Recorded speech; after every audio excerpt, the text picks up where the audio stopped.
તો માતાના મઢ ખાતે એસટી બસમાં બેસવા ધક્કામુક્કી થઈ। માતાના મઢથી પરત ફરતી સમયે આ ધક્કામુક્કી સર્જાઈ હતી। એસટી બસમાં ચડવા માટે ભારે ભીડ છે। સમગ્ર ઘટનાનો વિડીયો વાયરલ થઈ રહ્યો છે। કચ્છ માતાના મઢ ખાતે નવરાત્રી દરમિયાન મોટી સંખ્યામાં દર્શનાર્થીઓ ઉમટી પડતા હોય છે, ત્યારે એસટી બસનો એક વિડીયો વાયરલ થયો છે, જેમાં બસમાં બેસવા માટે ધક્કામુક્કીના દ્રશ્યો જોવા મળી રહ્યા છે। મુસાફરો બારીમાંથી બસમાં ચડતા જોવા મળ્યા। માતાના મઢથી પરત ફરતા સમયે એસટી બસમાં ભીડ જોવા મળી। અલ્પેશ અમારી સાથે જોડાઈ ગયા છે।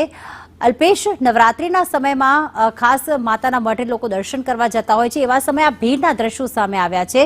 શું અલગથી એસટી બસો મૂકવામાં નથી આવી, અવ્યવસ્થા સર્જાય છે? પ્રીતિ, વાત કરવામાં આવે તો માતાના મઢ ખાતે નવરાત્રીમાં દર્શન કરવાનો અનેરો મહિમા છે અને દર વર્ષે લાખો પદયાત્રીઓ છે તે માતાના મઢ દર્શન કરવા માટે જતા હોય છે। એસટી વિભાગ દ્વારા 150 જેટલી અત્યારે એક્સ્ટ્રા બસો છે તે દોડાવવામાં આવી રહી છે, પરંતુ તેમ છતાં આ બસો છે તે અપૂરતી હોય તેવું લાગી રહ્યું છે, કારણ કે માતાના મઢ ખાતેથી જે હંગામી બસ સ્ટોપ છે ત્યાં આ પ્રકારે ભીડ જોવા મળી રહી છે। લોકો છે તે બારીમાંથી બસની અંદર એન્ટર થતા હોય તે પ્રકારના દ્રશ્યો સર્જાયા છે અને બસમાં બેસવા માટે પદયાત્રીઓ છે તે પડાપડી કરી રહ્યા હોય તે પ્રકારની સ્થિતિ છે તે માતાના મઢ ખાતે જોવા મળી રહી છે। હાલમાં એસટી વિભાગ દ્વારા 150 જેટલી બસો દોડાવવામાં આવી રહી છે, પરંતુ તેમ છતાં ક્યાંક ને ક્યાંક બસમાં અત્યારે જે રીતે પદયાત્રીનો પ્રવાહ છે તેને લઈને ભારે ભીડ જોવા મળી રહી છે અને પદયાત્રીઓ છે તે બસમાં બેસવા માટે પડાપડી કરી રહ્યા છે। આભાર અલ્પેશ તમામ વિગતો માટે।